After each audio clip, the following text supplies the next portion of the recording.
جنہیں اللہ نے نعمت مال عطا فرما رکھی ہوتی، آپ ان کی رہنمائی فرماتے اور آپ ان کے لیے بھی بہترین اسوہ حسنہ بنتے، رہنمائی، حوصلہ افزائی، ترغیب، مال کی حقیقت، اس نعمت کا استعمال، اور خود آپ علیہ الصلوۃ والسلام ان کی خدمت میں جاتے اور بس اوقات بے تکلف ان کے باغ میں جا کر وہاں کچھ کھاتے پیتی بھی، خوشی کا اظہار بھی فرماتے۔ انس فرمانے لگے کہ جب ایک مرتبہ یہ قرآن کی آیت اتری، لن تنالوا البر حتى تنفقوا مما تحبون، کہ تم بڑھیا نیکی کو نہیں پہنچ پاتے جب تک کہ اپنی پسندیدہ چیز کو خرچ نہ کرو، تو ابو طلحہ نے یہ بات سنی اور آپ علیہ الصلوۃ والسلام کی خدمت میں آئے۔ صاحب حیثیت تھے، اللہ نے بہت شاندار باغ ان کی ملکیت میں عطا فرما رکھا تھا اور اس کا پانی بہت میٹھا تھا اور اس کی کھجوریں اور اس کا پھل بہت بڑھیا تھا، گھنا بہت تھا، خوب اس باغ میں درخت تھے، کوئی پرندہ اندر چلا جاتا تو اس کے لیے باہر نکلنا مشکل ہو جاتا، اتنا گھنا باغ تھا۔ عام طور پہ آپ علیہ الصلوۃ والسلام اس سایہ دار درخت میں وہاں تشریف لے جاتے، آرام فرماتے، پانی پیتے۔ تو جب یہ آیت آئی تو حضور علیہ الصلوۃ والسلام کی خدمت میں آئے کہ یا رسول اللہ، میں نے اپنے سارے مال پہ نظر کی ہے تو مجھے تو اپنے مال میں سب سے بڑھیا مال یہی لگتا ہے، اور میں تو پوری نیکی لینا چاہتا ہوں اور چاہتا ہوں اسے اللہ کے راستے میں خرچ کروں،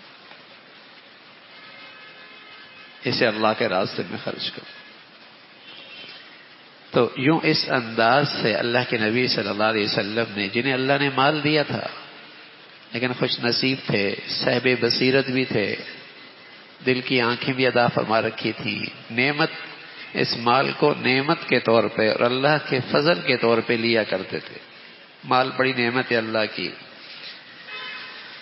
تو یوں رسول کریم صلی اللہ علیہ وسلم نے فرمایا، بخن بخن واہ واہ واہ واہ، بڑا ہی بڑھیا ہی مال ہے، بڑھیا ہی مال ہے۔ آپ کے رشتہ دار ابو طلحہ کے بہت غریب تھے، بہت غریب تھے۔ آپ نے فرمایا ایسا کرو، یہ ان میں تقسیم کر دینا، یہ ان میں تقسیم کر دینا، اور اللہ رب العزت آپ کو اس کا بہترین بدلہ عطا فرمائے۔ تو ایک اس طرح آپ علیہ الصلوۃ والسلام کی خدمت میں آتے۔ کبھی ایسا بھی ہوتا، حضرت سعد بن وقاص صاحب حیثیت آدمی تھے، مال والے تھے، اللہ کے نبی صلی اللہ علیہ وسلم ان کی اعادت کے لیے تشریف لائے تو کہنے لگے یا رسول اللہ، آپ جانتے ہیں میری بیماری کی حالت، اور میں تو صاحب مال آدمی ہوں، مالی حالت بڑی اچھی ہے، اور میری تو ایک ہی بیٹی ہے، میں چاہتا ہوں کہ میں اپنا تین تہائی اللہ کے راستے میں خرچ کر دوں۔ بیماری کی حالت میں تھے، سارے مال میں سے 3 حصہ اللہ کے راستے میں خرچ کر دوں۔ تو اللہ کے نبی صلی اللہ علیہ وسلم نے فرمایا، نہ، اتنا نہیں، اتنا خرچ نہ کرو، ایسا کرو 1/3 صدقہ کر دو، 2/3 اپنے پاس رکھو، اور یہ بہتر ہے کہ تمہارے ورثاء جو پیچھے والے ہیں یہ بجائے مانگنے کے یہ خوشحال رہیں، تم بھی خوشحال رہو گے، 1/3 آگے بھیج دیا، پیچھے والوں کے لیے بھی چھوڑو گے، وہ بھی خوشحال رہیں گے، نیت اچھی رکھو گے، انشاءاللہ تمہیں اس کا بھی ثواب ملے گا۔ تو سارا مال بیماری کی حالت میں سب اللہ کے راستے میں خرچ کر دینا، فرمایا نہیں، 1/3 خرچ کرو، باقی 2/3 وہ رسا کے لیے رکھو۔ یہ زیادہ بہتر ہے کہ تم اپنے پیچھے والوں کو خوشحال چھوڑو بنسبت اس کے کہ وہ محتاج بن کے رہیں، اور ان کے لیے اخراجات کے لیے، ضروریات کے لیے وسائل نہ ہوں۔ انشاءاللہ اس پر بھی تمہیں اللہ رب العزت اجر عطا فرما دے۔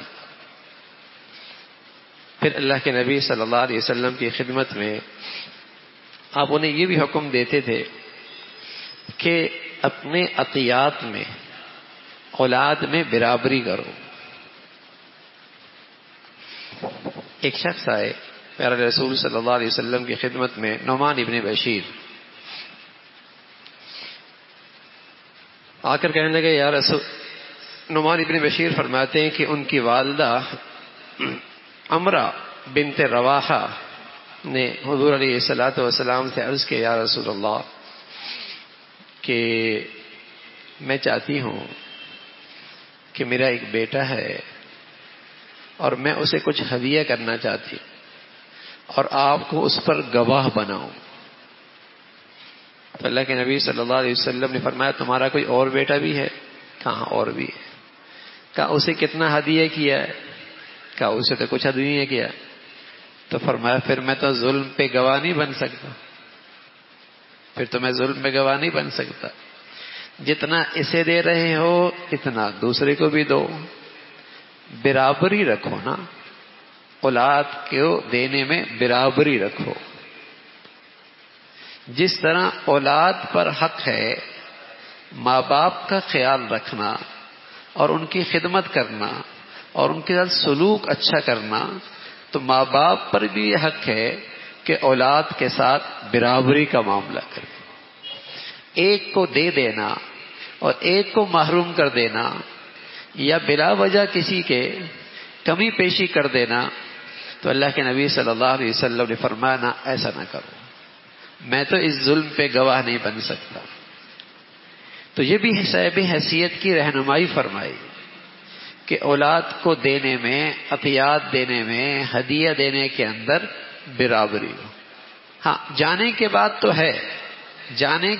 تو ہے کہ وہ اللہ نے خود حصے تقسیم کر دیے، لیکن کوئی آدمی زندگی میں صحت کی حالت میں اولاد کو کچھ دینا چاہتا ہے تو پھر حد الامکان برابری کا معاملہ کرے۔ تو اس طرح اللہ کے نبی صلی اللہ علیہ وسلم نے فرمایا، اور ساتھ انہیں ترغیب دیتے اور فرماتے کہ انسان کا حقیقی مال کون سا ہے؟ وہی ہے جو اس نے آگے بھیج دیا، اور جو اس نے پیچھے چھوڑا وہ تو سب فانی ہیں۔ عبداللہ ابن مسعود فرمانے لگے کہ رسول کریم صلی اللہ علیہ وسلم نے فرمایا ایکم مال وارثی احب الیہ من مالی، کون ایسا ہے جو اپنے وارث کے مال سے زیادہ محبت رکھتا ہے بنسبت اپنے مال کے؟ کہ یا رسول اللہ کوئی بھی ایسا نہیں ہے، ہر کوئی اپنے مال سے زیادہ محبت کرتا ہے، وارث کے مال سے تو اتنی محبت کوئی نہیں رکھتا۔ تو آپ علیہ الصلوۃ والسلام نے فرمایا فإن مالہ ما قدم ومال وارثہ ما اخر، فرمایا اپنا مال تو وہی ہے جو صحت کی حالت میں آگے بھیج دیا، صحت کی حالت میں جو آگے بھیج دیا وہ تو ہے تمہارا مال، اور باقی جو مال ہے وہ تو تمہارا نہیں ہے، وہ تو تمہارے ورثاء کا ہے۔ یعنی ساتھ یہ بھی فرمایا ورثاء کا بھی خیال رکھنا، جیسے پچھلی جگہ نصیحت فرمائی، لیکن ساتھ یہ بھی فرمایا کہ جب اللہ نے صحت دے رکھی ہے تو اس صحت کی حالت میں اپنے مال کو جتنا آگے بھیج سکتے ہو اتنا اچھا ہے۔ بخل بھی اچھا نہیں، اور ایسی سخاوت بھی پسندیدہ نہیں کہ پیچھے والوں کو محروم کر دو، اور ایسا بخل بھی اچھی نہیں کہ اپنے لیے کل کے لیے کچھ بھی نہ کرے۔ جہاں یہ جا رہا ہے حقیقی مال تو اس کا وہی ہے نا، ما عندکم ینفد وما عند اللہ باق، جو کچھ تمہارے پاس ہے وہ تو رہ جائے گا، وہ تو ختم ہو جائے گا، اور جو تم نے آگے بھیج دیا حقیقت میں وہ محفوظ ہو گیا۔ تو عقل مندی کیا ہے کہ اپنا بینک بیلنس بھی رکھے آخرت کے لحاظ سے، اور ورثاء کو بھی ان کے لیے بھی رکھے تاکہ وہ پیچھے محروم نہ رہیں اور وہ محتاج نہ رہیں۔ تو رسول کریم صلی اللہ علیہ وسلم نے یہ نصیحت فرمائی کہ بڑھیا مال وہی ہے جو آدمی آگے چھوڑ دیتا ہے، آگے جمع کر دیتا ہے۔ پھر فرمایا الہاکم التکاثر حتی زرتم المقابر، اتنا نہ اکٹھا کرو، اور کتنا اکٹھا کرو گے، اور اسی اکٹھے کی فکر میں کرتے کرتے کہیں ایسا نہ ہو تم قبر میں پہنچ جاؤ، اور یہ تمہیں جمع کرنا تمہیں ایسا غافل نہ کر دے کہ جانے کے گھڑی کا تمہیں احساس ہی نہ ہو اور موت کی مٹی کو پہنچ جاؤ۔ الہاکم التکاثر حتی زرتم المقابر، جمع ہی کرتے رہے اور ہوش تب آیا جب قبر کو پہنچ گئے۔ تو اللہ کے نبی صلی اللہ علیہ وسلم نے اپنے ان ساتھیوں کو جن کو اللہ نے مال دیا ہے انہیں ترغیب دی۔ ساتھی بھی فرمایا، ایک شخص آیا کعب ابن مالک، کہنے لگا یا رسول اللہ میرا سارا مال اللہ اور اللہ کے رسول کے لیے۔ آپ نے فرمایا امسک علیک بعض مالک فهو خیر، نہ سارا مال نہ، کچھ اپنے پاس رکھ لو، یہ تمہارے لیے بہتر ہے۔ صحت کی حالت میں تھے، بیمار نہیں تھے، صحت کی حالت میں تھے، سارا مال دے رہے، فرمانا نہ، کچھ اپنے پاس رکھو، کچھ اللہ کے راستے میں کر دو۔ لیکن جب حضرت ابو بکر آئے رضی اللہ تعالیٰ عنہ، آپ کو ان کے توکل پر پورا اعتماد تھا اور ان کے بڑھیا ایمان پر آپ کو پورا اعتماد تھا اور ان کے صبر پر آپ کو پورا ایمان یقین تھا۔ انہوں نے کہا یا رسول اللہ میں تو سارا ہی لے کے آیا ہوں، اللہ نے حضرت صدیق کا تو سارا ہی قبول کر لیا۔ آپ علیہ الصلوۃ والسلام صحت کی حالت میں، بیماری کی حالت میں فرمایا نہیں سارا نہیں، آدھا بھی نہیں، تہائی۔ صحت کی حالت میں آدھا قبول کر لیا۔ لیکن حضرت صدیق اکبر ایسے ہیں جن کا رسول کریم صلی اللہ علیہ وسلم نے سارا ہی قبول کر لیا، ان کے بڑھیا ایمان کی وجہ سے، اللہ پہ بھروسے کی وجہ سے اور اعلیٰ درجے کے صبر کی وجہ سے ان پر آپ کو اعتماد تھا، آپ نے سارا ہی قبول کر لیا۔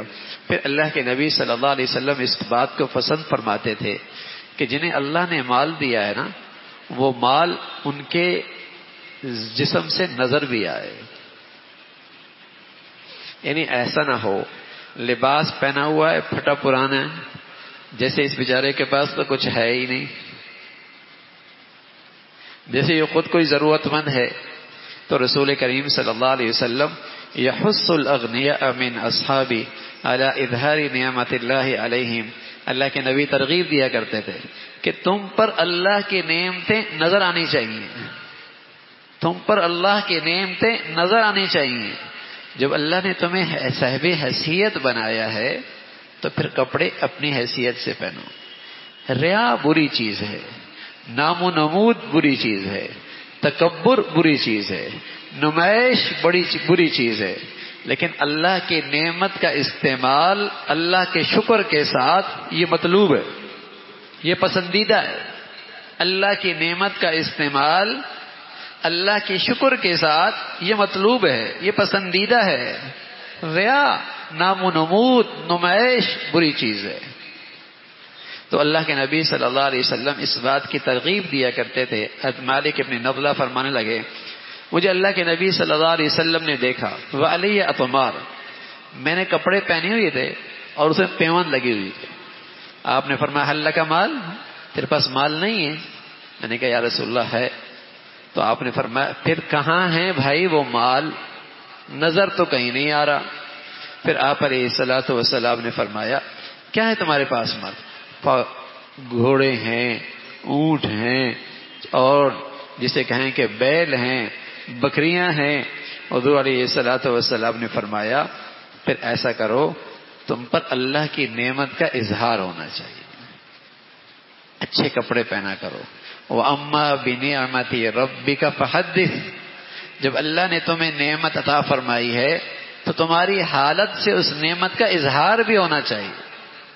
اچھا کھانا برا نہیں، اچھا پہننا برا نہیں، اچھی رہائش بری نہیں، لیکن شکر کی کیفیت کے ساتھ، عاجزی کے ساتھ، تواضع کے ساتھ، عبدیت کے ساتھ، بندگی کے ساتھ، یہ اللہ کی نعمتیں ہیں، انہیں استعمال کرو اور اللہ کا شکر ادا کرو، اس پر اللہ کا شکر ادا کرو۔ تو اللہ کے نبی صلی اللہ علیہ وسلم نے اپنے ساتھیوں کو اس بات کی بھی تلقین فرمائی، اور ساتھ جب کوئی آدمی نیک کاموں پہ خرچ کرتا تو آپ اس کی بڑی حوصلہ افزائی فرماتے۔ آپ علیہ الصلوۃ والسلام نے فرمایا جنت کے مختلف دروازے ہوں گے، کچھ ایسے ہوں گے جن نماز میں ان کا بڑا مقام ہوگا، تو اسے اس دروازے سے بلایا جائے گا جس میں نمازی داخل ہوں گے، من اہل الصلاۃ، انہیں باب الصلاۃ، اس دروازے سے بلایا جائے گا جو باب الصلاۃ ہوگا۔ کچھ ہوں گے جو اہل جہاد ہوں گے، انہیں باب الجہاد سے بلایا جائے گا۔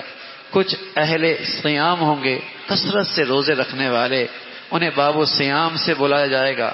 اور کچھ ہوں گے اہل صدقہ، انہیں باب الصدقے سے بلایا جائے گا۔ حضرت ابو بکر فرمانے لگے یا رسول اللہ، میرے ماں باپ آپ پہ قربان ہیں، مجھے کس دروازے، کوئی ایسا بھی ہوگا جس کو جنت کا ہر دروازہ بلا رہا ہوگا؟ کچھ ایسا ہوگا جس کو جنت کا ہر دروازہ بلا رہا ہوگا؟ پیارے رسول صلی اللہ علیہ وسلم نے فرمایا ابو بکر میرا خیال ہے وہ تم ہوگے، وہ تم ایسے ہو کہ تمہیں جنت کا ہر دروازہ بلا رہا ہوگا، اس لیے کہ تم نماز میں بہت بڑھیا، تم اللہ کے راستے میں جان کی بازی لگانے میں بھی سب سے آگے، تم روزے رکھنے کے اندر بھی بہت آگے، تم صدقہ خیرات کے اندر بھی بہت آگے، تم ایک ایسے ہو تمہیں جنت کا ہر دروازہ بلائے گا کہ صدیق میرے ہاں سے گزر کے جائے۔ پھر آپ علیہ الصلوۃ والسلام نے فرمایا بھائی آج کون ایسا ہے، پوچھا ساتھیوں سے، جو آج روزے میں، رمضان نہیں تھا، فرمایا کون ایسا ہے جس نے روزہ ہے؟ ابو بکر فرمانے لگے میرا ہے۔ اچھا تم میں سے کون ایسا ہے جو آج جنازے میں شریک ہوا ہو؟ تو ابو بکر فرمانے لگے یا رسول اللہ میں شریک ہوا ہوں۔ فرمایا کون ایسا ہے جس نے آج کسی ضرورت مند کو کھلایا ہو؟ کہ یا رسول اللہ میں نے کھلایا۔ فرمایا تم میں سے کون ایسا ہے جس نے آج کسی مریض کی عادت کی ہو؟ صدیق فرمانے لگے یا رسول اللہ میں نے کیا ہو۔ حضور نے فرمایا جس میں یہ ساری خوبیاں ہوں یہ تو جنتی ہے نا۔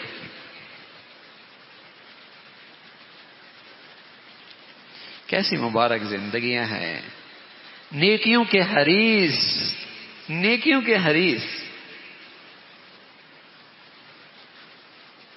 تو اس طرح رسول کریم صلی اللہ علیہ وسلم نے ان کی حوصلہ افزائی فرمائی اور ان کو اور ترغیب ہو اس انداز سے ان کے ساتھ آپ نے معاملہ فرمایا، اور آپ علیہ الصلوۃ والسلام نے انہیں مال کی اس نعمت پر شکر گزاری کے طریقے بتائے، رہنمائی فرمائی کہ اللہ رب العزت نے تمہیں یہ مال دیا ہے، یہ تمہارے حق میں اللہ کا فضل بن جائے، یہ تمہارے حق میں اللہ کی نعمت بن جائے، یہ تمہارے حق میں اللہ کا قرب کا ذریعہ بن جائے، اور یہ تمہارے حق میں دنیا میں راحت اور سکون کا اور آخرت میں کامیابی کا ذریعہ بن جائے۔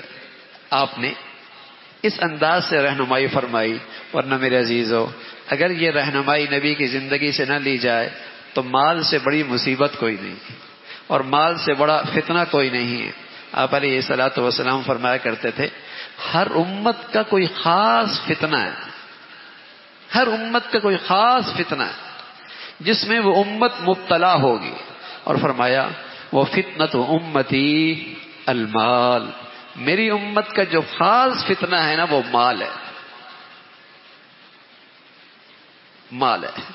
کتنے ایسے ہیں اس مال سے ان کے دل خراب ہیں، کینہ ہے، بغض ہے، حسد ہے، کتنے ایسے ہیں اس مال کی وجہ سے وہ اللہ کے گھروں سے دور ہیں، دینداری سے دور ہیں، کتنے ایسے ہیں جس مال کی وجہ سے سارے رشتے ٹوٹ پھوٹ گئے، کتنے ایسے ہیں اس مال کی وجہ سے ان کے گھروں کے اندر لقمہ حلال کا آنا مشکل ہو گیا ہے، کتنے ایسے ہیں جن پر جو مال کی وجہ سے دوسروں کے کتنے حقوق ضائع کر رہے ہیں. یعنی مال اتنا بڑا فتنہ بن گیا ہے، ہاں اتنا بڑا فتنہ بن گیا ہے کہ بس اوقات اس کی ساری عبادات ان مالی معاملات کی وجہ سے صفر صفر صفر بلکہ مائنس میں چلی جاتی، مائنس میں چلی جاتی ہے مال.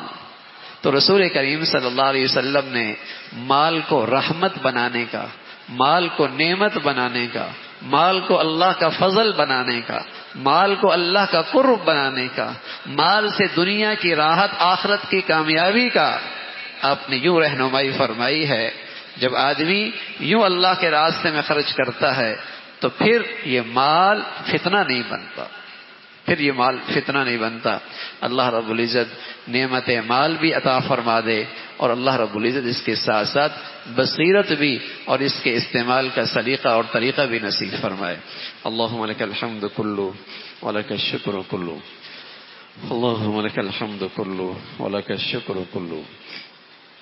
اللہم اعنا علی ذکرک وشکرک وحسن عبادتک. اللهم إنا على ذكرك وشكرك وحسن عبادتك. اللهم إنا نسألك رضاك والجنة ونعوذ بك من سخطك والنار. اللهم إنا نسألك رضاك والجنة ونعوذ بك من سخطك والنار. نستغفر الله ونتوب إليك، نستغفر الله ونتوب إليك. سبحان ربك رب العزة عما يصفون.